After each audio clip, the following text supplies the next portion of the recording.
গল্পের নাম এক মুঠো চাঁদের আলো। লেখনীতে নুসরাত ফারিয়া। পর্ব ৮। ঘড়ির কাঁটায় সকাল ৮টা ছুঁই ছুঁই। ড্রয়িংরুমে চিন্তিত মুখে পায়চারি করেছেন শোভহান খান। সকাল সকাল উনার এত চিন্তার কারণ হচ্ছে উনারই বড় নাতি। সকালে ছেলেটাকে দেখতে না পেয়ে কল দেন, কিন্তু ফোন বন্ধ। তারপর দারোয়ানের থেকে জানতে পারেন আধার রাতেই বেরিয়েছে। এটা শোনার পর থেকে উনার অশান্ত মনটা কিছুতেই শান্ত হচ্ছে না। এত সময় হয়ে গেল অথচ ছেলেটার বাড়িতে ফেরার কোনো নামগন্ধ নেই।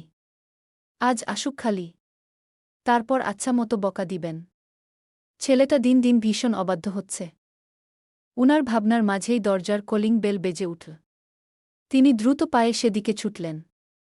দরজা খুলে কিছু কঠিন বাক্য বলার আগেই এক মুহূর্তের জন্য স্তব্ধ হয়ে গেলেন।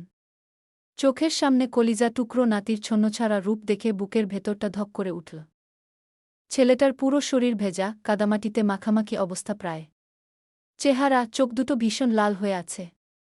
উনার বুঝতে একটুও বাকি রইল না এই ছেলেটা সারারাত কোথায় ছিল। মাঝরাতে বৃষ্টি এসেছিল আর ছেলেটা বাইরে থেকেছে। এটা ভাবতেও কষ্টে বুকটা ফেটে যাচ্ছে শোভহান খানের। তিনি এগিয়ে এসে ধরতে গেলে আধার বাধা দিয়ে বলল, উহু আমি নোংরা দাদাজান। কে বলেছে তুমি নোংরা? তুমি ভীষণ পবিত্র। নাতির কথায় ঘোর আপত্তি জানিয়ে শোভহান খান ছেলেটার শরীরে হাত রাখলেন। তারপর দীর্ঘশ্বাস ছাড়লেন। তিনি ঠিকই ধরেছেন, জ্বরে শরীর পুড়ে যাচ্ছে। অথচ ছেলেটা নির্বিকার। আধার জুতা খুলে পাশ কাটিয়ে এলোমেলো পায়ে হেঁটে দোতলায় উঠে গেল। শোভহান খান নাতির যাওয়ার পথে তাকিয়ে থেকে আবারও দীর্ঘশ্বাস ছাড়লেন। তারপর পাঞ্জাবির পকেট হাতরে ফোনটা বের করে পরিচিত ডাক্তারের কাছে কল দিলেন। কারণ এই সময়টাতে ছেলেটার জ্বরের সাথে সাথে মাইগ্রেনের তীব্র ব্যথাটাও ওঠে। ডক্টর এসে আধারকে চেক আপ করে কিছু মেডিসিন লিখে দেন। সেগুলো ড্রাইভারের হাত দিয়ে আনিয়ে নেন শোভহান খান। ছেলেটার ১০৫ জ্বর এসেছে। তিনি চিন্তিত মুখে দোতলা থেকে নামার সময় খেয়াল করলেন তাহমিনা খান কোথাও যাওয়ার জন্য বেরিয়েছে। কোথাও যাচ্ছ ছোট বুমা? সুরের কথায় থেমে যান তাহমিনা। পিছনে ফিরে তাকিয়ে স্বাভাবিক গলায় বলল, জি বাবা, রাতের নানু বাড়িতে যাচ্ছি। ছেলে মেয়ে দুটো ওখানেই আছে। বাবা বারবার করে যেতে বলছে। এতগুলো বছর পর ছেলেটা দেশে ফিরেছে, এই জন্য ওখানে কিছুদিন থাকবে।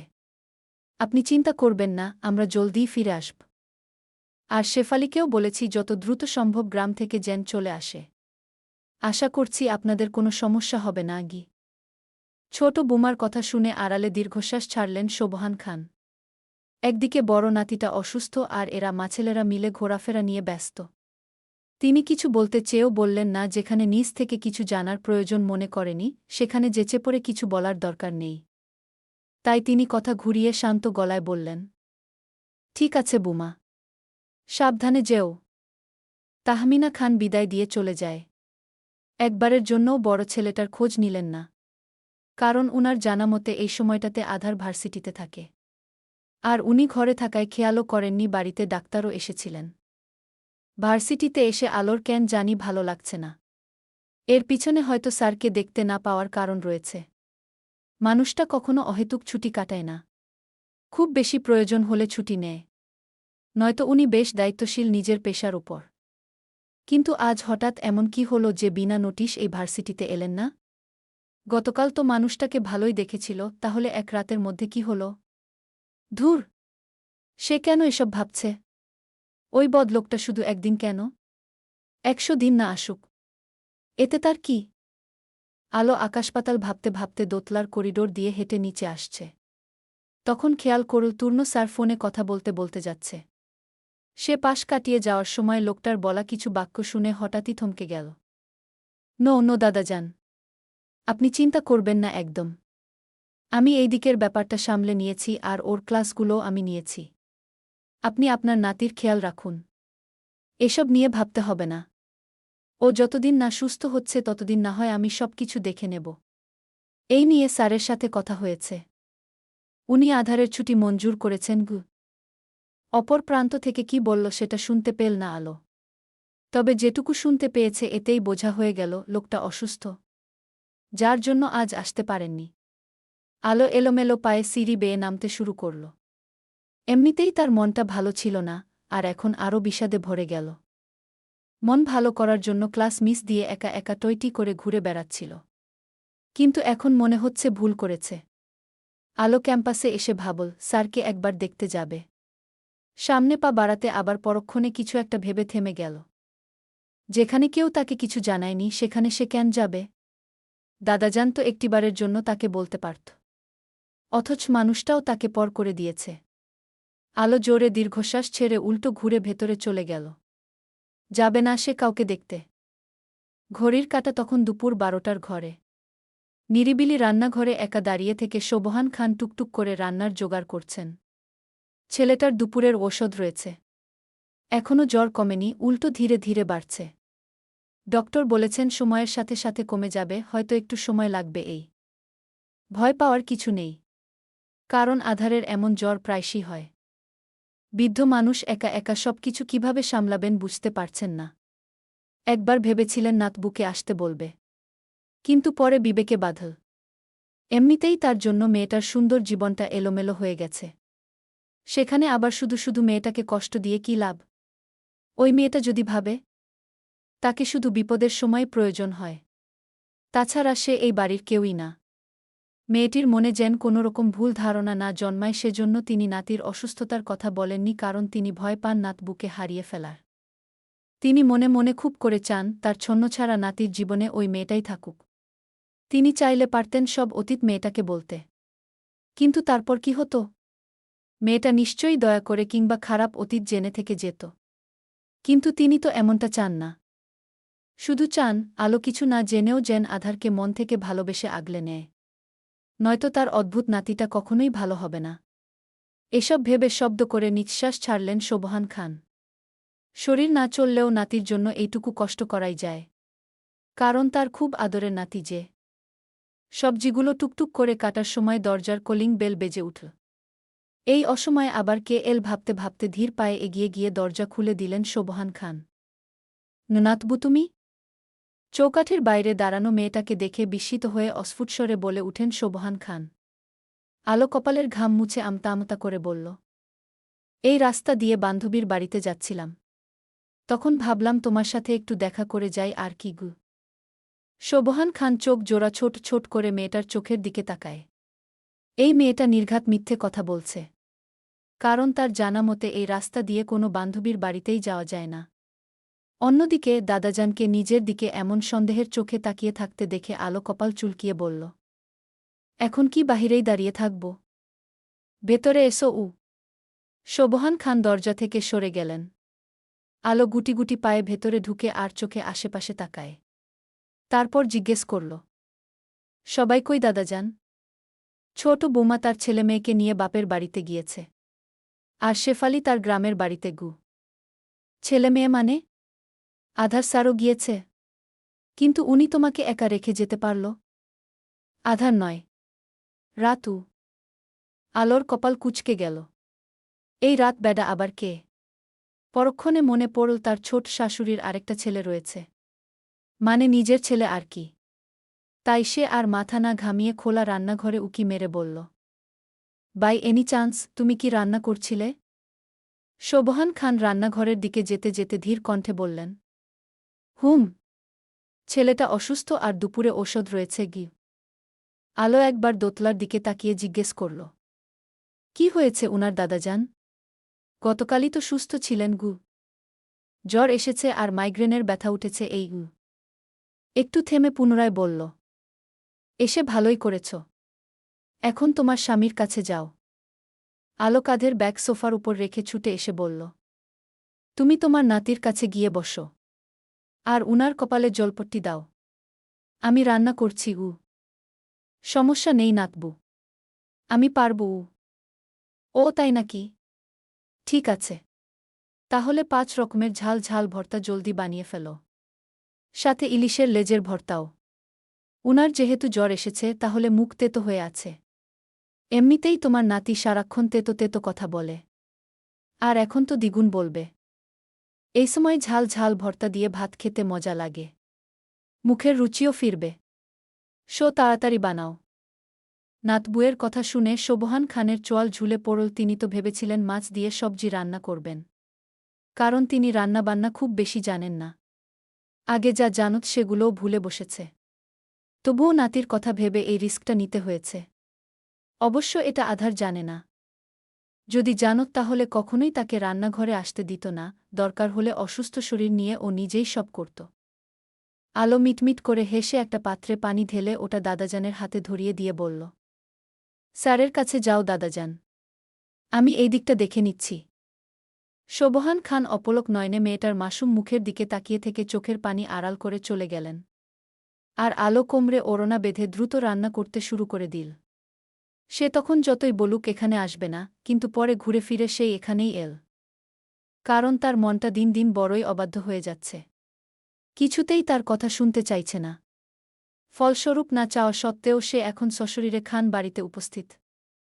নিজের উষ্ণ কপালের মাঝে শীতলতা টের পেয়ে আস্তে করে রক্তিম চোখ জোড়া মেলে তাকায় আধার। সোবহান খান নাতির পাশে বসে থেকে কপালে জলপট্টি দিয়ে দিচ্ছেন। আধার কিছু না বলে চুপচাপ শুয়ে থাকল। সবসময় কেন এমন করো দাদুভাই? নিজের উপর কি তোমার একটুও মায়াদয়া নেই? আধার ছাদের দিকে তাকিয়ে থেকে ধীর কণ্ঠে বলল, দয়ামায়া আছে বলেই এখনও এই আমিটার অস্তিত্ব পৃথিবীতে রয়েছে। নয়তো কবেই। চুপ, চুপ করো। এমন অলক্ষণে কথা কখনো কইবা না। তুমি দীর্ঘজীবী হও। আর আমার সমস্ত আয়ু তোমার হোক। নাতির কথার বিপরীতে কঠোর গলায় প্রতিবাদ করলেন সোবহান খান।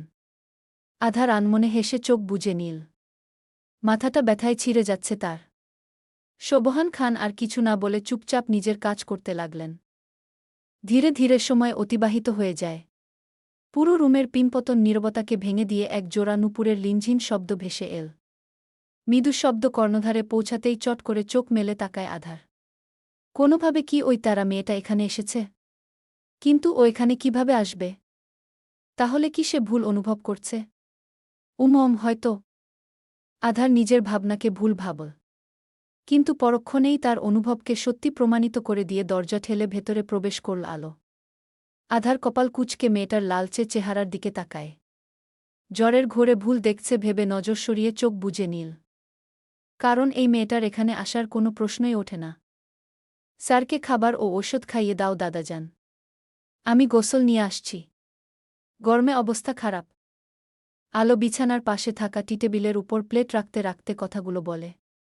মেয়েটার কণ্ঠস্বর শুনে আধার আবারও চোখ মেলে তাকায়। তখনই মেয়েটার সাথে চোকাচোকি হয়ে যায়। তবে আলো বেশিক্ষণ না তাকিয়ে থেকে ওখান থেকে সরে গেল। আধার উঠে আতশোয়া হয়ে বসে হেড বোর্ডে হেলান দিয়ে কপাল কুঁচকে মেয়েটার দিকে তাকিয়ে রইল। আলো আলমারির সামনে এসে থম মেরে দাঁড়িয়ে থাকল। এখান থেকে বাপের বাড়িতে যাওয়ার সময় সবকিছু নিয়ে যায়নি। তার অর্ধেক জিনিসপত্রই এখানে থাকার কথা। সে শুধু নিজের প্রয়োজনীয় জিনিসগুলো নিয়েছিল। বাকিটা এখানেই রেখে গিয়েছে। কিন্তু এখন সেগুলো আদৌ আছে কিনা বুঝতে পারছে না। কারণ তাদের ডিভোর্স হওয়ার কথা ছিল। সেখানে তার জিনিসপত্র রাখার তো কোনো কারণই নেই। তবুও সে একরাশ দ্বিধা নিয়ে আস্তে করে আলমারি খুলল। উদ্দেশ্যে ছিল নিজের পোশাক না পাইলে আজ ইচ্ছেমতো ধুয়ে দিবে স্যারকে। কিন্তু তার আশায় এক বালতি জল পড়ে গেল। কারণ তার সবকিছুই সুন্দর করে গুছিয়ে রাখা রয়েছে, যেমনভাবে সে রেখে গিয়েছিল। আলো চুপচাপ নিজের পোশাক নিয়ে ওয়াশরুমে চলে গেল। ঘামে ভেজা শরীরটা চিটচিট করছে। ও এখানে কই থেকে উদয় হল? যেখান থেকেই উদয় হোক তাতে তোমার কি? সোবহান খান ভর্তা দিয়ে ভাত মাখতে মাখতে জবাব দিল। আধার চোখমুখ কুঁচকে ফেলল। তার তেরামি করা ঠিক আছে, কিন্তু অন্য কেউ তার সাথে তেরামি করুক সেটা মোটেও পছন্দ না। ওই যে কথায় আছে না, নিজের বেলা 16 আনা আর পরের বেলায় 4 আনা। ঠিক তেমন আধার খানও। তুমি ওকে আমার অসুস্থতার কথা বলেছ? না। মিথ্যে বলবে না দাদাজান। আমি কোনো দুঃখে মিথ্যে বলব? আশ্চর্য। তাহলে মেয়েটা এখানে কি করছে? আমাকে মিস করছিল, তাই এসেছে। আধার ফোঁস করে তপ্ত শ্বাস ফেলে আর কিছু বলল না। সোবহান খান ভাতের লোকমা তুলে ধরেন নাতির মুখের সামনে। আধার বিড়বিড় করে বলল, আমাকে দেখে বাচ্চা মনে হচ্ছে তোমার? সোবহান খান হেসে বললেন, দামড়া ছেলে হলেও তুমি আমার কাছে সবসময় ছোট বাচ্চাই থাকবে। আধার কিছু না বলে চুপচাপ খাবার মুখে নিল। এতদিন পর আবারও মায়ের হাতের রান্নার স্বাদ পেয়ে আড়ালে দীর্ঘশ্বাস ছাড়ল। কারণ সে একটু হলেও এই রান্নাগুলো মিস করেছিল। আলো লম্বা গোসল নিয়ে মাথার চুলগুলো মুছতে মুছতে বেরিয়ে এল। পরনে সবুজ রঙা সুতির সেলোয়ার কামিজ। এখানে এসো নাতবুগ। দাদাজানের ডাকে আলো তোয়ালে কাঁধে নিয়েই বিছানার কাছে এগিয়ে এল। শোভহান খান ইশারা করে বিছানায় উঠে বসতে বললেন। আলো আর চোখে স্যারের দিকে তাকিয়ে চুপচাপ উঠে বসল। শোভহান খান মুচকি হেসে পরের লোকমা মেয়েটার মুখের সামনে ধরল। এতে আলোর চোখ দুটো বড়বড় হয়ে গেল। হা করো। আলো কিছুক্ষণ চুপ থেকে মুখে ভাত নিয়ে স্যারের দিকে তাকায়। মানুষটা চুপচাপ বসে থেকে খাবার চিবোতে। ভেবেছিল তাকে খাইয়ে দেওয়াতে মানুষটা রিয়াক্ট করবে। কিন্তু কিছুই বলল না, বরং একমনে খেতে থাকল। আলোর কেন জানি চোখ দুটো ভরে উঠল। তার চোখে পানি দেখে হকচকিয়ে উঠলেন শোভহান খান। তড়িঘড়ি করে পানির সামনে ধরে বললেন, কি হয়েছে? কাঁদছ কেন? ঝাল লেগেছে? নাও পানি খাও।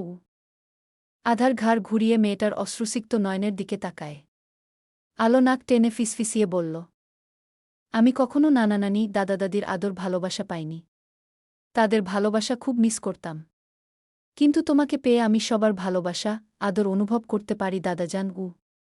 মেয়েটার কথা শুনে স্বস্তির নিঃশ্বাস ছাড়লেন শোভহান খান। তিনি তো এইটা ভেবেছিলেন মেয়েটাকে অজান্তেই ঝাল খাইয়ে দিয়েছে। তাই তো ঘাবড়ে গিয়েছিলেন। কিন্তু এখন কান্না করার আসল মানে বুঝতে পেরে হাসলেন। মেয়েটার মাথায় হাত বুলিয়ে আদুরে কণ্ঠে বললেন, আমি তোমার নানা নানি দাদা দাদি সব কিছু। বুঝলে? আলো হেসে দিয়ে মাথা নাড়িয়ে বলল, খুব করে বুঝলাম দাদাজান। ড্রয়িংরুমে লাগাতার ফোন বেজে চলেছে। আলো সিঁড়ি বেয়ে ছুটে এসে ব্যাগ খুলে নিজের ফোনটা বের করে নিল। স্ক্রিনে জবলজবল করছে একটি নাম। আলো দ্রুত কল রিসিভ করে সালাম দিয়ে বলল, হ্যাঁ বাবা বলো। মতিউর রহমান মেয়ের কণ্ঠস্বর শুনে স্বস্তির নিঃশ্বাস ছেড়ে বললেন, বাসে উঠেছ মামনি? না বাবাগু। কেন? আসলে বাবা আমি নামে মানে আমি এখন খান বাড়িতে আছি। আলো আমতা করে বলল। ওইদিকে মতিউর রহমানের কপাল কুঁচকে যায়। তিনি জানতে চাইলেন, হঠাৎ ওখানে গেলে যে? কোনো সমস্যা? তেমন কিছু না বাবা। আসলে স্যার খুব অসুস্থ। আর বাড়িতে শুধু দাদাজান ছাড়া কেউ নেই। এমনকি শেফালি চাচিও নেই। এমন অবস্থায় বয়স্ক মানুষটা একা একা কিভাবে সবটা সামলাবেন বাবা? উনি আমাকে আসতে বলেননি, আমি নিজ থেকেই এসেছি। আর আমি এখানে কিছুদিন থাকতেও চাই। উনার ছোট মা কিংবা শেফালি চাচি ফিরলেই আমি চলে যাব বাবাগু। মতিউর রহমান কিছুক্ষণ চুপ থেকে শান্ত গলায় বললেন, ঠিক আছে সোনা। তোমার যেটা ভালো লাগে সেটাই করো। বাবা সবসময় তোমার পাশে আছে গি। আলো হেসে বলল, লাভ ইউ বাবা। লাভ ইউ টু সোনা ঘে। বাবার সাথে কথা বলে ফোন রেখে দেয় আলো। তারপর ব্যাগ নিয়ে দোতলায় ছুটে গেল। রুমে এসে পড়ার টেবিলের উপর ব্যাগ রেখে বিছানার দিকে তাকায়। আধার স্যার আতশোয়া হয়ে শুয়ে আছে। কপালের মাঝে 4টে ভাঁজ দেখা যাচ্ছে। হয়তো মাথা ব্যথা করছে। কারণ সে দাদাজানের কাছে শুনেছিল লোকটা মাইগ্রেনের সমস্যা রয়েছে। আলো গুটি গুটি পায়ে বাতি নিভিয়ে বিছানায় এল। বেলকনি জানালা ভেদ করে আসা রোদ্দুরে পুরো ঘর আবছা আলোময় হয়ে আছে। তখন বাজে দুপুর 2টা। আলো লম্বা শ্বাস নিল, তারপর এক বুক সাহস নিয়ে স্যারের কপালে হাত রাখল। এর জন্য না আবার তাকে কথা শুনতে হয়। কিন্তু মানুষটার মধ্যে কোনো হেলদোল নেই। উনি আগের মতোই চোখ বুজে রয়েছে। আলো আস্তে করে হাত সরিয়ে নিল। মানুষটার শরীর ভীষণ গরম। হয়তো এখনও জ্বর কমেনি। সে গালে হাত দিয়ে কিছুক্ষণ চুপ করে বসে থাকল। তারপর ধীর কণ্ঠে ডেকে উঠল, স্যার। আধার কোনো জবাব দিল না। আলো আবারও ডাকল, কিন্তু আগের মতোই নিশ্চুপ আধার। কান কি চিলে নিয়ে গেছে? নাকি ভেজে খেয়েছেন? আলো বিরক্ত হয়। সে এবার বাহুতে গুতা দিয়ে বলল, ওই ঠাসা স্যার। আধার তড়াক করে চোখ মেলে তাকিয়ে দাঁতে দাঁত চেপে বলল, আমার মাথা না খেলে বুঝি তোমার শান্তি হয় না? আলো গোমরা মুখে তাকায়। সে তো এই লোকটার ভালোর জন্যই ডাকছিল। অথচ মাথা মোটা লোক সবসময় 2 লাইন বেশি বোঝে। মেয়েটার থমথমে চেহারা দেখে আধার তপ্ত শ্বাস ফেলে বিড়বিড় করল, কি চাই? আপনার মাথা। হোয়াট? মানে আপনার মাথা চাই? মেয়েটার এহেন কথা শুনে আধার অদ্ভুত চোখে তাকায়। আলো বিছানার হেড বোর্ডের সাথে হেলান দিয়ে সোজা হয়ে বসে পা জোড়া মেলে দিল। তারপর নিজের কোলের দিকে ইশারা করে বলল, আপনার মাথা ওখানে রাখুন গু। কেন? ঢোল বাজানোর জন্য হাত দুটো নিস্পিস করছে গি। আমার মাথা কোনো ঢোল নয় যে তুমি বাজাবে গু। আমিও কোনো পেটুক রাক্ষসী না যে আপনার মাথা মোটকে চিবিয়ে খেয়ে নিব গু। আধার হাল ছেড়ে দিল। এই বাচাল মেয়েটার সাথে তর্কে যাওয়া মানে মাথা নষ্ট করা। তাই সে কিছু না বলে চুপ করে থাকল। আলো মনে মনে দীর্ঘশ্বাস ফেলল। সে তো চেয়েছিল মানুষটার কপালে মেসেজ করে দিতে, কিন্তু লোকটা বুঝল না। আলো আবারও দীর্ঘশ্বাস ছেড়ে পা গুটিয়ে নিতেই অনুভব করল মানুষটা তার কোলে মাথা রেখেছে। আলো আনমনে হেসে স্যারের ঘন চুলের ভাঁজে দুহাত গলিয়ে দিল। যত্ন সহকারে দুই হাতের আঙুল দিয়ে কপালের দুই রগের কাছে বৃত্তাকারে খুব আলতো করে চাপ দিয়ে মেসেজ করে দিতে লাগল। অন্যদিকে নরম তুলতুলে হাতের শীতল স্পর্শ পেয়ে আধারের চোয়াল শক্ত হয়। তবে কিছু না বলে চোখ বুজে শুয়ে থাকল এবং ধীরে ধীরে ঘুমের দেশে হারিয়ে গেল। একসময় আধার ঘুমের ঘোরে কাত হয়ে দুহাতে মেয়েটার পাতলা কোমর জড়িয়ে ধরে নরম পেটে মুখ গুজে দিল। এতে মেয়েটার নিঃশ্বাস আটকে গেল। মানুষটার গরম নিঃশ্বাস, শরীরের গরম ছোঁয়া অনুভব করে তার সর্বাঙ্গ কেঁপে উঠল। পেটের কাছটায় জামা ভেদ করে উষ্ণ নিঃশ্বাস পৌঁছে ত্বক ঝলসানোর উপক্রম। আলো জোরে শ্বাস ফেলে ঠোঁট কামড়ে মাথায় হাত বুলিয়ে দিতে থাকল। দুপুর গড়িয়ে বিকেল ও বিকেল গড়িয়ে সন্ধ্যা হয়ে এসেছে। আশেপাশে থেকে মৃদুস্বরে ভেসে আসা আয়নের শব্দে আধারের ঘুম ভাঙল। হালকা নড়েচড়ে উঠে আস্তে ধীরে চোখ মেলে তাকায়। এত কাছ থেকে মেদহীন পেটের উঠানামা দেখে এক মুহূর্তে চোখের ঘুম ছুটে যায়। সে তড়াক করে সোজা হয়ে মাথা তুলে উপরে তাকায়। সঙ্গে সঙ্গে চোখের সামনে ঘুমন্ত মেয়েটার মাসুম চেহারা ভেসে উঠল। মেয়েটা হেড বোর্ডে মাথা ঠেকিয়ে ঘাড় কাত করে ঘুমাচ্ছে। হাত দুটো এখনও তার মাথার চুলের ভাঁজেই রয়েছে। আধার এক মুহূর্তের জন্য থমকায়। তার মানে সে এত সময় এইভাবেই মেয়েটার পেটে মুখ গুজে ঘুমিয়েছিল? সিরিয়াসলি? আধার বেকুবের মতো কিছুক্ষণ তাকিয়ে থেকে তড়িঘড়ি করে উঠে চলে গিয়েও আবার পর মুহূর্তে ফিরে এল। ঘুমন্ত মেয়েটাকে টেনে বিছানায় ভালো করে শুয়ে দিয়ে মাথার নিচে বালিশ গুজে দেয়। তারপর সে ওয়াশরুমে চলে যায়। দুদিন পর গ্রাম থেকে ফিরে এসেছেন শেফালি চাচি। আলো এই 2 দিন ভার্সিটিতে যায়নি। আধার স্যার আগের থেকে সুস্থ। জ্বর ছেড়ে গিয়েছে। আগামীকাল থেকে হয়তো ভার্সিটিতেও যাবে। আলো সবার সাথে সকালের নাস্তা খেয়ে দাদাজানের উদ্দেশ্যে শান্ত গলায় বলল, শেফালি চাচি তো এসে গিয়েছে। তাই ভাবছি আজ চলে যাব দাদাজান। আমি বরং ব্যাগ নিয়ে আসি। একথা বলে আলো চলে গেল। শোভহান খান থমথমে মুখে নাতির দিকে তাকিয়ে গম্ভীর কণ্ঠে বললেন, মেয়েটাকে কি তুমি এখনো আটকাবে না? আধার কিছু না বলে এক নিঃশ্বাসে কফি শেষ করে উঠে দাঁড়াল। তারপর হনহনিয়ে সিঁড়ি বেয়ে উপরে চলে যায়। আলো রুমে এসে ব্যাগে বইপত্র ঢুকিয়ে নিল। কিছু বাড়তি বইও নেয়। সবকিছু গুছিয়ে নিয়ে পিছনে ফিরতেই স্যারের সাথে চোকাচোকি হয়। তবে কিছু না বলে পাশ কাটিয়ে চলে যাওয়ার সময় অনুভব করল ব্যাগে টান পড়েছে। ভাবল কোনো কিছুতে মেবি আটকে গেছে। তাই সে পিছনে না ফিরেই ব্যাগে টান মারল। কিন্তু পরক্ষণেই সে হুড়মুড় করে উল্টো হয়ে ধপাস করে পড়ে গেল। ব্যথায় কোমর চেপে ধরে চোখমুখ কুঁচকে আলো ঘাড় ঘুরিয়ে পিছনে তাকায়। অসভ্য লোকটা দুহাত পিছনে রেখে ভর দিয়ে হেলে পায়ের উপর পা রেখে আরাম করে বিছানায় বসে আছে, যেন কিছুই হয়নি। আলোর আগে খেকিয়ে উঠল। এই আপনি আমাকে ফেলে দিলেন কেন? আধার কপাল কুঁচকে বলল, নিজের দোষ অন্যের ঘাড়ে চাপানোটা বন্ধ করো মিস। কালো। আলো দাঁতে দাঁত চেপে উঠে দাঁড়ায়। রাগে তার শরীর জ্বলছে। কারণ সে জানে এই শয়তানটা তাকে ইচ্ছে করে ফেলেছে। নয়তো ওইভাবে কেউ ব্যাগ টান মারে?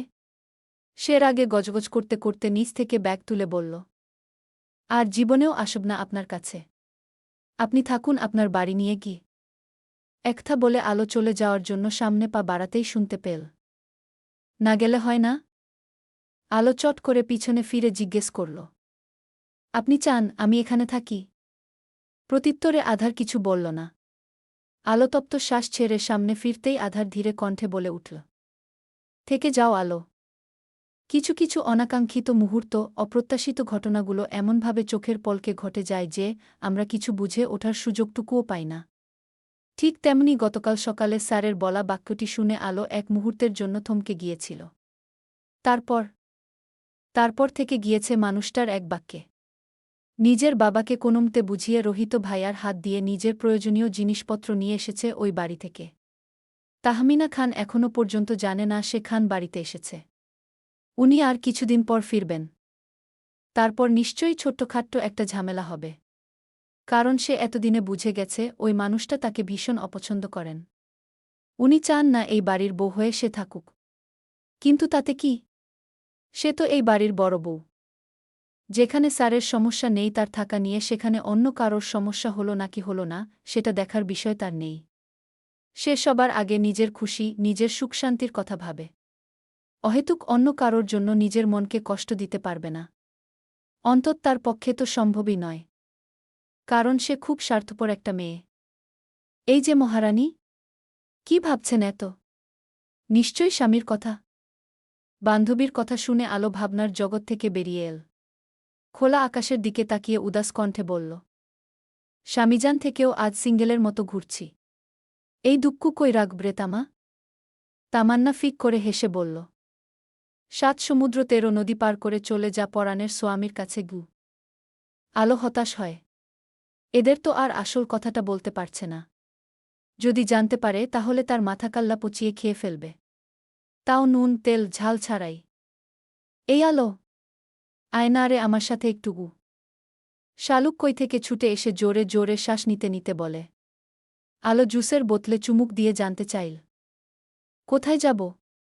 আগে আয়, তারপর বলবু। ঠিক আছে চল। আলো ব্যাগ কাঁধে নিয়ে উঠে বান্ধবীর সাথে চলে গেল। ৫ তলায় উঠতে উঠতে পা লেগে গেল আলোর। লিফট থাকলেও সে ব্যবহার করে না। কারণ ছোটবেলায় একবার আটকে পড়েছিল লিফটের মধ্যে।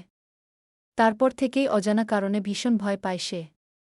লিফট দেখা মাত্রই মনে হয় এই বুঝি আটকে গেল, নয়তো খুলে ধপাস করে পড়ে গেল। এত বড় হয়েও আর সে কখনো লিফটে ওঠার সাহস পায়নি। হয়তো ফোবিয়াতে রূপান্তরিত হয়েছে। তুই আমাকে কোথায় নিয়ে যাচ্ছিস বলতো? স্যারের কাছে গু। কেন? আর কোন স্যার? আমার ক্রাশ ওরফে আধার স্যার উ। একথা শুনে আলোর পা জোড়াস্লথ হয়ে গেল। সে কপাল কুঁচকে জানতে চাইল, ওই বাসের কাছে আমায় কেন নিয়ে যাচ্ছিস? তোর যাওয়ার ইচ্ছে হলে যা, আমি নাই এসবে। বলেই আলো পিছনে ফিরে চলে যেতেই শালুক তার ব্যাগ চেপে ধরে রিকোয়েস্ট করল, প্লিজ দোস্ত, শুধু আমার পাশে থাক। আমি আজ অনেক কষ্টে সাহস জুগিয়ে এই পর্যন্ত এসেছি। প্লিজ তুই সেটা নষ্ট করে দিস না ঘে। আরে বালডা, এর মধ্যে আমাকে টানছিস কেন? জানিসই তো ওই লোকটা আমাকে সহ্য করতে পারে না। সবসময় উল্টাপাল্টা কথা বলে মুড নষ্ট করে দেয়। জানি, আর এটাও জানি স্যার তোর সাথেই বেশি কথা বলে গি। আলো প্রচুর বিরক্ত হয়। সে চাচ্ছে না ওই লোকটার সামনে যেতে। এর জন্য সে আজ ক্লাসটাও মিস দিয়েছে। কারণ সে আজ সকালে একটা আকাম করেছে। স্বপ্নে দেখছিল সে সুজনকে থাপ্পড় মারছিল, কিন্তু ঘুম ভেঙে যাওয়ার পর দেখে সে সুজনের জায়গায় নিজের স্বামীকেই মেরে বসে আছে। এই ঘটনার পর সে আর ওই লোকটার সামনে ভুলেও যায়নি। আর এখন এই পাগলটা তাকে টেনে নিয়ে সিংহের গুহার ভেতরই যাচ্ছে। ভার্সিটিতে ক্লাস করতে নাকি ঘোরাঘুরি করতে এসেছ? আলোর ভাবনার মাঝেই আধার নিজের অফিস রুম থেকে বেরিয়ে এসে তাদেরকে দেখে থেমে যায়। তারপর আলোর দিকে তাকিয়েকেই উপরোক্ত বাক্যগুলো বলে আলো বিড়বিড় করে বলল, দুটোই করতে এসেছি গি। আধার গম্ভীর মুখে তাকায়। কিছু বলতে যাবে তখনই খেয়াল করল আলোর পাশে দাঁড়ানো মেয়েটা তার দিকে এগিয়ে আসছে। এটা দেখে কপালের মাঝে 4টে চিন্তার ভাঁজ পড়ল। কারণ এই মেয়েটার হাবভাব মোটেও সুবিধার লাগছে না। স্যার? শালুক কিছুটা দূরত্ব বজায় রেখে দাঁড়িয়ে মিহি কণ্ঠে ডেকে উঠল। আধার গম্ভীর কণ্ঠে জবাব দিল, জি বলুন। শালুকের হাত পা হালকা কাঁপছে। সে আজ একটা ভয়ানক কাজ করতে চলেছে। এর ফল কি হবে কে জানে। তবুও সে আজ এই রিস্কটা নিবেই। আর কতদিন নিজের মনের না বলা কথাগুলো লুকিয়ে রাখবে? আজ সবটা বলেই দিবে। তারপর যা হবার হবে। শালুক জোরে শ্বাস নিয়ে কাপা কাপা হাতে একটা চিঠি সামনে ধরল। ওটা দেখে আলো নিজের কপালে থাবা মেরে বিড়বিড় করে বলল, শালু রে শালু, আজ তুই গেলু। আধার কপাল কুঁচকে জানতে চাইল, কি এটা? চিঠি গু। তো আমাকে দিচ্ছেন কেন? বাই এনি চান্স আমাকে দেখে আপনার ডাকপিয়ন মনে হচ্ছে? শালুক ঠোঁট কামড়ে আর চোখে আলোর দিকে তাকিয়ে কিছু একটা বলতে ইশারা করল। কিন্তু আলো এমনভাবে দাঁড়িয়ে থাকল যে চোখেই কিছু দেখে না সে। চিঠি দেওয়ার হলে পোস্ট অফিসে গিয়ে দিন। এইভাবে ফালতু সময় নষ্ট করার মতো টাইম নেই আমার। একথা বলে আধার পাশ কাটিয়ে চলে যাওয়ার সময় শুনতে পেল। এটা আপনার জন্য স্যার। আধার পিছনে না ফিরে সামনে ঘামটি মেরে দাঁড়িয়ে থাকা রমণীর দিকে তাকায়, তারপর এক পা করে মেয়েটার দিকে এগিয়ে যেতে যেতে বলল, মিস কালো, আপনার বান্ধবী একজন প্রফেসরকে চিঠি দিচ্ছে। তা এটার শাস্তি কাকে দেব? নিজের দিকে এইভাবে স্যারকে এগিয়ে আসতে দেখে আলো শুকনো ঢোক গিলে পিছিয়ে যেতে শুরু করল। আমি কিছু জানি না এই বিষয়ে স্যার। তাহলে এখানে এসেছেন কেন? তামসা দেখতে? আলো পিছিয়ে যেতে যেতে দেয়ালের সাথে মিশে গেল। মনে মনে ইচ্ছে মতো বান্ধবীকে বকাবকি করল। শালির জন্য সে আবারও ফেঁসে গেল। স্যার, এখানে ওর কোনো দোষ নেই। আর ও এটার বিষয়ে জানত না গিয়ে। আধার ঘাড় ঘুরিয়ে পিছনে তাকিয়ে গম্ভীর কণ্ঠে বলল, যেখান থেকে এসেছেন সেখানে উল্টো পায়ে চলে যান। আর আপনার প্রতি বিন্দুমাত্র ইন্টারেস্ট নেই আমার। সো এসব মাথা থেকে ঝেড়ে ফেলে পড়াশোনায় মন দিন গু। But I like you sir. ঠিক আছে, তবে এটার প্রমাণ দিন। শালুকের চোখ দুটো চিকচিক করে উঠল। তড়িঘড়ি করে এগিয়ে এসে জিজ্ঞেস করল, বলুন কি করতে হবে? আমি সব কিছু করতে রাজি। আধার সামনে ফিরে আলোর দিকে তাকিয়ে থেকে বলে উঠল, এখান থেকে সোজা ছাদে যাবেন। তারপর ওখান থেকে টুপ করে নিচে ঝাঁপ দিবেন। দেন ফিরে এসে প্রপোজ করুন। মানুষটার এহেন কথা শুনে শালুক বাকরুদ্ধ হয়ে গেল। ছাদ থেকে ঝাঁপ দেওয়া মানে সোজা উপরে চলে যাওয়া একই কথা। অথচ হৃদয়হীন লোকটা কত সহজে বলে দিল, আপনি আমার সাথে মজা করছেন?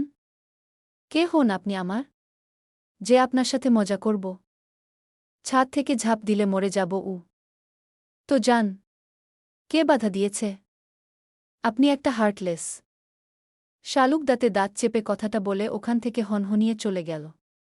স্লার প্রেমের গুষ্টি কিলাই সে। বান্ধবীকে চলে যেতে দেখে আলো আতকে উঠে বলল, আরে আরে, ও তো চলে যাচ্ছে। এবার যদি সত্যি সত্যিই ছাদ থেকে ঝাঁপ দেয় তখন কি হবে? মেয়েটার কথা শুনে কেন জানি আধারের হাসি পেল। তবে সেটা বাহিরে প্রকাশ না করে গম্ভীর কণ্ঠে বলল, আপনি এত বোকা কেন মিস কালো? নিজের মাথার সাথে চোখ দুটোও খেয়ে নিয়েছেন? আমার জানা মতে ছাদের পথ উপরে, নট নিচে। আলো ভালো করে খেয়াল করল শালুক নিচে নেমে গেছে। এটা দেখে তপ্ত শ্বাস ছাড়ল। যাক, আজকের পর থেকে এমন পাগলামি করার কথা মাথাতেও নিয়ে আসবে না। মেয়েটা আজ ভালোই শিক্ষা পেয়েছে। আলো এসব ভেবে চট করে স্যারের পাশ কাটিয়ে দৌড় দিতেই আর্তনাদ করে উঠল, আয়া লাগছে স্যার, ছাড়ুন ছাড়ুন, নয়তো বদদোয়া দিব। আপনার বুঝেন তাড়াতাড়ি টাকলু হয়ে যায়। সমস্যা নেই, নকল চুল এনে দেব গু। আলো দাঁতে দাঁত চেপে দুহাতে নিজের চুলের বিনুনি ধরে টানাটানি করে ছাড়িয়ে নেওয়ার চেষ্টা করল। কিন্তু উল্টো সে আরও ব্যথা পাচ্ছে। শয়তান লোকটা বাম হাতে পেঁচিয়ে ধরে রেখেছে তার বিনুনি। আলো একসময় হাল ছেড়ে দিয়ে বলল, এখন কি আপনার আমার চুলেও সমস্যা? চুল কেটেছ কেন? আমার চুল আমি কাটব নাকি খাবো সেটা আমার ব্যাপার। আপনি ছাড়ুন আমার বিনুনি। আমার হাত দিয়ে কিছু ধরব নাকি ছাড়ব সেটা আমার ব্যাপার। আলোর ইচ্ছে করল ছুটে গিয়ে দেয়ালের সাথে নিজের মাথা ঠুকে দিতে। এই লোকটা এমন কেন? ওহ গড, কি চাই আপনা? নেক্সট টাইম চুল কাটবে না আর গি? ঠিক আছে ভাই, কাটব না আর বাল। দরকার হলে আপনার বাল কেটে দিব, তবুও আমি কাটব না, পাক্কা প্রমিস গ। ইশেষ, কি জঘন্য মুখের ভাষা গ। আধার নাকমুখ কুচকে বিনুনি ছেড়ে দিল। স্যারের হাত থেকে মুক্তি পেয়ে আলো দৌড়ে সিঁড়ি বেয়ে নিচে নামতে নামতে পিছনে তাকিয়ে দাঁত কেলিয়ে উচ্চস্বরে বলল, জঘন্য নয়। বলুন মধু মধু। বাড়িতে ফিরে এসে ফ্রেশ হয়ে দাদাজানের সাথে খাওয়া দাওয়া করে লম্বা একটা ঘুম দিয়েছে আলো। এক ঘুমেই দুপুর বিকেল পার করে সন্ধ্যার দিকে ওঠে। বিছানা ছেড়ে ঘুমু ঘুমু চোখে ঢুলতে ঢুলতে ওয়াশরুমের দিকে যায়। দরজা খুলে ভেতরে প্রবেশ করতেই ভরকে গেল। এক হাতে দেয়ালে ভর দিয়ে মাথা নিচু করে শাওয়ারের নিচে দাঁড়িয়ে আছে আধার স্যার। কোমরে শুধু ঢিলে করে রাখা তোয়ালে, যেটা যে কোনো সময় খুলে যেতে পারে। গৌর বর্ণের সুঠাম দেহের প্রতিটা মাংসপেশির খাঁজ দিয়ে পানি গড়িয়ে পড়ছে। মানুষটা বাম হাতে নিজের মাথার চুলগুলো উপরে তুলে দিচ্ছে। আলো লাজলজ্জার মাথা খেয়ে ফ্যালফ্যাল করে মানুষটার গোসল করা দেখছে। এর আগেও অনেকবার লোকটাকে উদম শরীরে দেখেছে, এমনকি ওই শরীরের মাঝে থেকেছেও, কিন্তু আজ কেন জানি মানুষটাকে ভীষণ অন্যরকম লাগছে। এই কদিনে কি লোকটার সৌন্দর্য বাড়ল নাকি সে আজকাল চোখে বেশি দেখছে? আধার শরীর ছুঁয়ে হট শাওয়ার নেওয়ার সময় কারোর অস্তিত্ব অনুভব করল।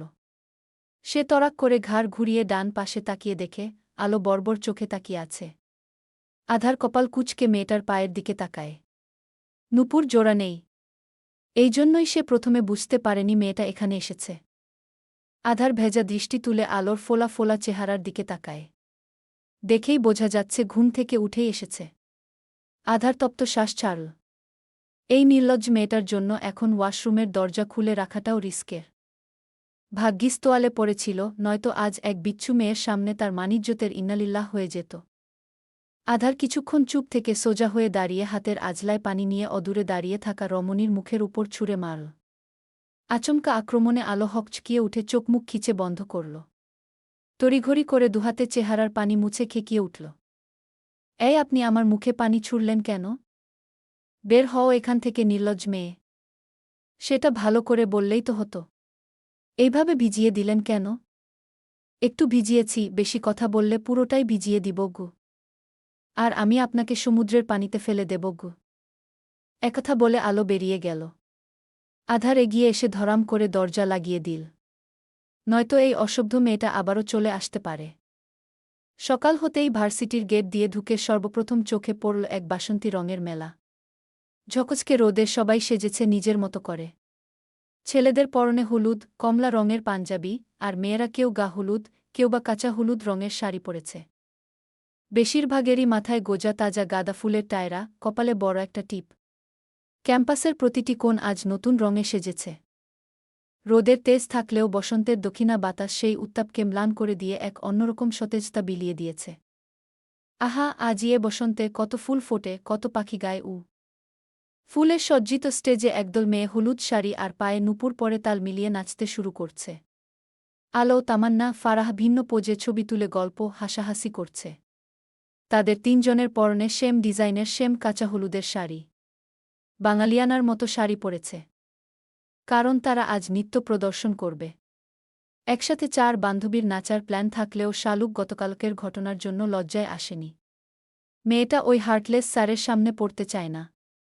আলো হালকা পাতলা সেজেছে। লম্বা চুলে রূপাঞ্জলের সেই ফুলের সাহায্যে বানানো বিনুনি হেয়ার স্টাইলটা। কোমরে উকি দিচ্ছে চমৎকার একটা কোমরবন্দি। দুহাত ভর্তি রেশমি গাজরা চুড়ি। সে গতবছর গান গেয়েছিল আর এবছর নৃত্য করবে। এটা বান্ধবীদের সাথে অনেক আগেই প্ল্যান করে রেখেছিল। সে আজ ভীষণ খুশি। এই চল চল, এখন আমাদের নাম ডাকবে গু। তামান্না স্টেজের দিকে ইশারা করে বলল। সেখানে একজন রমণী গান গাইছে। সিরিয়াল অনুযায়ী এখন তাদের পালা। কিন্তু আলো আশেপাশে উকিঝুঁকি মেরে কাউকে একটা খুঁজছে। মানুষটা আজ সকাল সকাল ভার্সিটিতে এসেছে। ফলস্বরূপ সকালে দেখা হয়নি। এক বাড়িতে থাকলেও লোকটা কখন হুটহাট করে চলে যায় আবার আসে সেটা বুঝতে পারে না। বান্ধবীকে কাউকে খুঁজতে দেখে ফারাহে কপাল কুঁচকে জানতে চাইল। কাকে খুঁজছিস? আলো চমকে উঠে সামনে তাকিয়ে আমতা আমতা করে বলল। না মানে নির্ঝর আর মারুফ কই? ওদের তো দেখছি না গি। একজন সিনিয়র ভাইদের সাথে কাজে ব্যস্ত, আরেকজন নিজের গার্লফ্রেন্ডকে সময় দিতে ব্যস্ত। ও। আলো আর কিছু না বলে গুটি গুটি পায়ে বান্ধবীদের সাথে হাঁটতে শুরু করল। হঠাৎই কিছু একটা ভেবে পিছনে ফিরে 5 তলায় দৃষ্টি নিক্ষেপ করে। ঠিক তখনই ওখান থেকে একটা মানবের ছায়া সরে গেল। আলো উকি দিয়েও কাউকে দেখতে না পেয়ে তপ্ত শ্বাস ফেলে স্টেজের দিকে চলে গেল। কিছুক্ষণের মধ্যে তাদের নাম ডাকা হলেও অপ্রত্যাশিতভাবে আলোকে ডাকা হল না। শুধু ফারাহ ও তামান্নার নাম ম্যাম নিয়েছেন। এটা কি হলো? তোর নাম কই? বাকিদের সাথে আলো বেশ অবাক হল। কারণ গতকাল ভার্সিটি থেকে ফেরার আগেই 3 জন মিলে সিনিয়রদের কাছে নিজেদের নাম লিখিয়েছিল। তাহলে এখন তার নাম হুট করে কোথায় গায়েব হয়ে গেল? অন্যদিকে ম্যাম বারবার তাদের দুজনকে ডাকছে। ফারাহ, তামান্না নিজেদের মুখ চাওয়াচাওয়ি করছে। কারণ এটা নিয়ে সবথেকে বেশি এক্সাইটেড আলোই ছিল। অথচ শেষে এসে কিনা মেয়েটার নামই কেটে দেওয়া হয়েছে। ফারু, ম্যামকে গিয়ে বল আমরা নাচব না।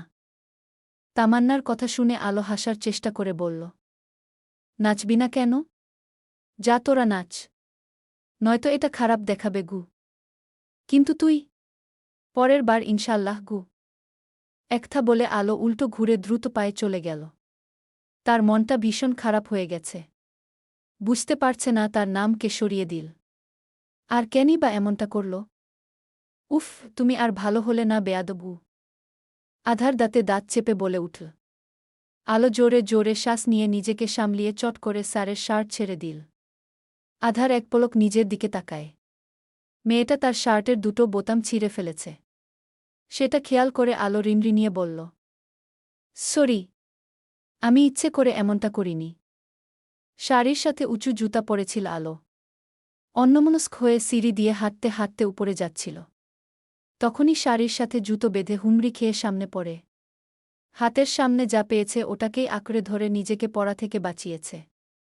নয়তো আজ তার সুন্দর থোবরাটা বিগড়ে যেত। চোখ থাকতেও যদি কানার মতো চলাফেরা করো তাহলে ওটাকে দান করে দাও। অন্য কারোর কাজে আসবে। আমি না হয় কানা, কিন্তু আপনি? আপনি তো চোখে বেশি দেখেন। তাহলে এইভাবে মাঝপথে খাম্বার মতো দাঁড়িয়েছিলেন কেন? আমি কোথায় দাঁড়িয়ে থাকব নাকি শুয়ে থাকব সেটা একান্তই আমার ব্যাপার গু। সামান্য দুটো বোতামই তো ছিঁড়েছে। পুরো শার্ট তো আর ছিঁড়ে ফেলিনি। আপনি এমন করেছেন কেন?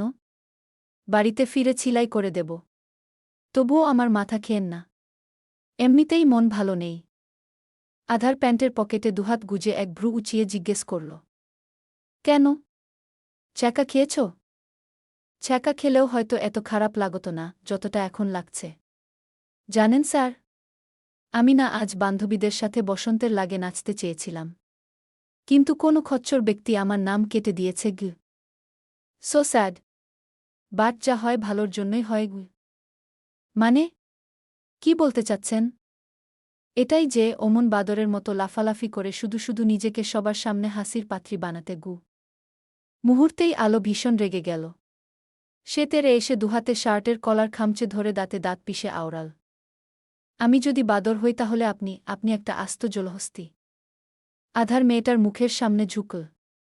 তীক্ষ্ণ চোখে পুরো চেহারা খুঁটিয়ে খুঁটিয়ে দেখতে দেখতে একসময় তার নজর গিয়ে আটকায় ঠোঁটের বাম দিকে নিচে থাকা ছোট্ট কালো কুচকুচে তিলটার উপর। ওখানে দৃষ্টি নিবদ্ধ রেখেই বিড়বিড় করল, আর এই আস্ত জলহস্তিই আপনার স্বামী। আলোর দৃষ্টি শীতল হয়। খেয়াল করল তারা অজান্তেই একে অপরের খুব কাছাকাছি চলে এসেছে। এতটাই কাছাকাছি যে মানুষটার গরম নিঃশ্বাস তার চেহারার উপর আছড়ে পড়ছে। মুহূর্তেই আলো হাসফাস করে উঠল। তড়িঘড়ি করে শার্টের কলার ছেড়ে দিয়ে পিছনে পা রাখতেই চমকে উঠল। সে তো ভুলেই গেছে তারা এখন সিঁড়িতে দাঁড়িয়ে আছে। ফলস্বরূপ সে নিজের ব্যালেন্স হারিয়ে চিত হয়ে পিছনে পড়তে যাবে তার আগেই আধার খপ করে মেয়েটার হাতের কবজি চেপে ধরল। মেয়েটার অর্ধেক শরীর পিছনের দিকে হেলে আছে। বুকের ওঠানামার গতি অস্বাভাবিক। ভয়ার্ত চোখে তাকিয়ে থেকে বারবার শুকনো ঢোক গিলছে। এখান থেকে পড়লে নির্ঘাত হাসপাতালে পৌঁছে যাবে। সে স্যারের দিকে তাকিয়ে কাপা কাপা গলায় বলার চেষ্টা করল, প্লিজ স্যার, হাত ছাড়বেন না, নয়তো হাসপাতালে পৌঁছে যাব। আধার ঠোঁট কামড়ে কিছুক্ষণ চুপ থেকে ধীর কণ্ঠে বলল, অকারণে শার্টের বোতাম ছিঁড়েছ। এটার শাস্তিস্বরূপ হাতটা ছেড়ে দেই? না, এমনটা করবেন না। দরকার হলে আমার শাড়ি, চুল যা ইচ্ছে হয় ছিঁড়ুন। তবুও হাত ছাড়বেন না। নয়তো আমি পুলিশের কাছে গিয়ে বলব আপনি ইচ্ছে করে ধাক্কা মেরেছেন আমায়। ঠিক আছে, আমিও দেখব তোমার কোনো পুলিশ এসে আমাকে অ্যারেস্ট করে। একথা শুনে আলোর চোখ দুটো ছলছল করে উঠল। সামান্য কিছু কারণের জন্য এইভাবে তাকে ছেড়ে দিবে? একটুও কি হাত কাঁপবে না লোকটার? এতটা নিষ্ঠুর হৃদয়ের কেউ হতে পারে? পারে তো। এই যে প্রমাণ তার সামনেই দাঁড়িয়ে আছে। আলো অশ্রুসিক্ত নয়নে তাকিয়ে তাচ্ছিলের সুরে বলল, আমাকে ফেলে দিয়ে যদি আপনার শান্তি লাগে তাহলে দিন। কোনো অভিযোগ করব না। তার বলতে দেরি হলেও হাত ধরে হ্যাচকা টান মেরে নিজের উত্তপ্ত বুকের উপর ফেলতে একটুও দেরি হল না আধারের। আলো ভয় পেয়ে দুহাতে শার্ট খামচে ধরে বুকের মাঝে নুয়ে পড়ল। সে তো এক মুহূর্তের জন্য ধরেই নিয়েছিল লোকটা তাকে ফেলে দিবে। কিন্তু এখন তার সব ভুল ধারণা ভেঙে গেল। একই সাথে শুনতে পেল, ছাড়তেই যদি হতো তাহলে আপনাকে আঁকড়ে ধরতাম না, মিস কালো। গল্প ভালো লেগে থাকলে অবশ্যই একটা কমেন্ট করে যাবেন আর সাবস্ক্রাইব করে রাখবেন যাতে পরের পর্ব পোস্ট করার সাথে সাথে আপনি পেয়ে যান।